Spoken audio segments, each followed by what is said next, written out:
In this walkthrough, we will guide you through the process of creating a holiday list for your organization inside TeamTrace. To get started, navigate to Organization Setup from the Settings menu and select Holidays. On the Holidays page, click on Add to create a new holiday entry. You will be prompted to fill in the holiday name, date, and the branch to which this holiday applies. Please note that all 3 fields are mandatory and must be filled in before the holiday can be saved.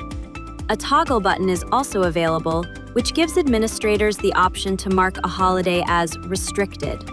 Unlike a standard holiday where the entire organization has the day off, a restricted holiday is optional, meaning employees can individually choose whether or not to avail it based on their preference and any applicable leave quota set by the organization. Once all the required details have been entered, click Add to save the holiday to your organization's holiday list.